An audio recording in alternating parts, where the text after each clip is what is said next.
Council. Mrs. Bellamy? Good day there.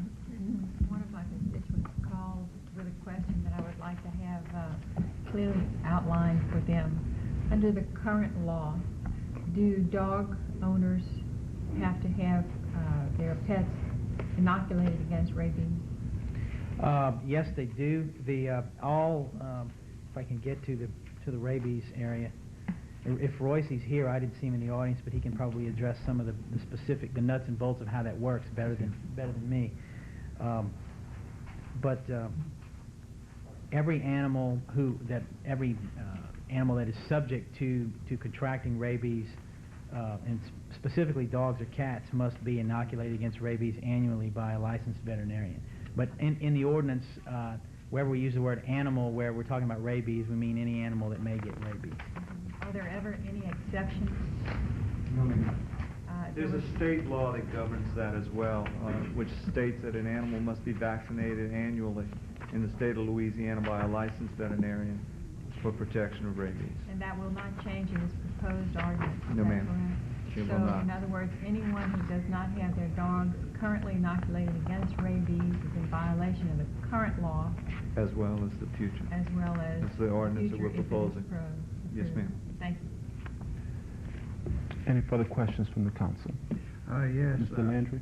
You were mentioning animal fighting.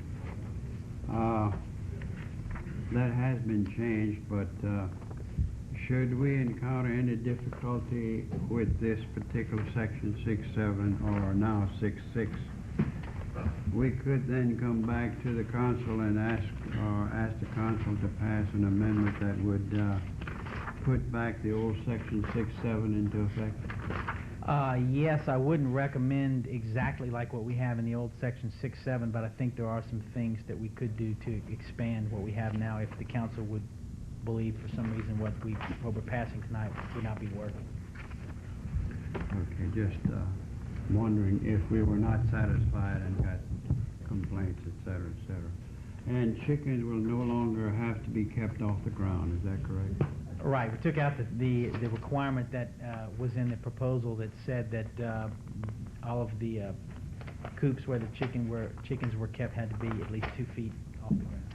But they will continue to have to remain caged Right. and kept in a sanitary condition. That's right.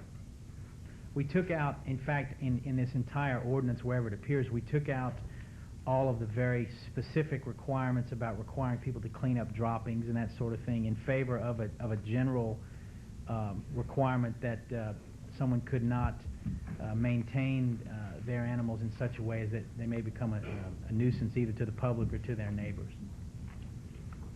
Is there anything within the ordinance that could give an individual within the city the right to complain and have something done about noise created by dogs and chickens?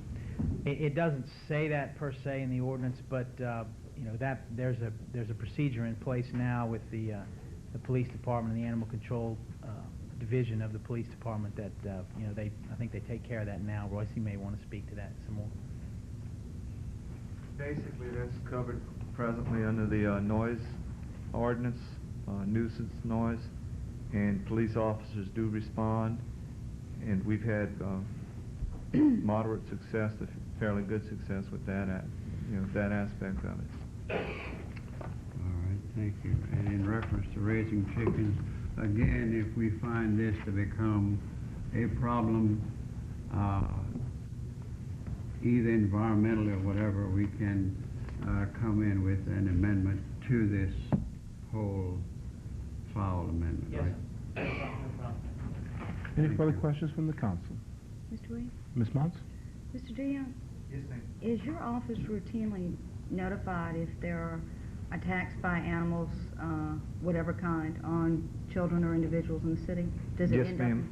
If it goes to a medical facility, the doctors usually contact us. In some cases, the owners contact us.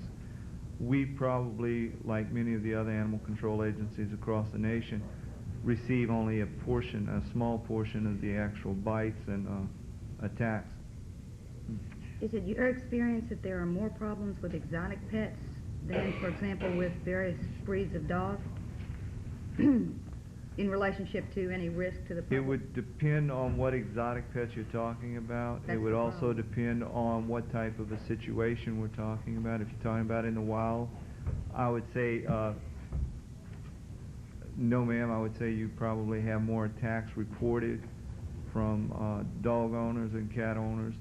However, most people that own snakes or that own wildlife or wild animals do not normally go to the physicians and report those to the animal control agencies. But in terms of the general public, rather than the pet owner himself, we're talking about the liability insurance, or that's my concern. Your experience is that the problem areas are more with animals other than exotic. We see more with animals other than exotics because there are more animals other than exotics out there. Yes, ma'am, that would be an accurate statement. We had received, and I seem to have lost it from someone, we got a number of faxes in our office on this issue, but we had received from someone some information that appeared to have been gathered either from some segment of the medical community, insurance community, that indicated that same thing, that the problem was far greater with for example, dogs. I wouldn't say far greater, but if you look at it on a per capita basis, the number of animals owned versus the number of dogs and cats, I would say that the ratio would probably be approximately the same to slightly larger, because you have a lot, larger number of dogs and cats out there than you do exotics. Thank you. Any further comments from the council?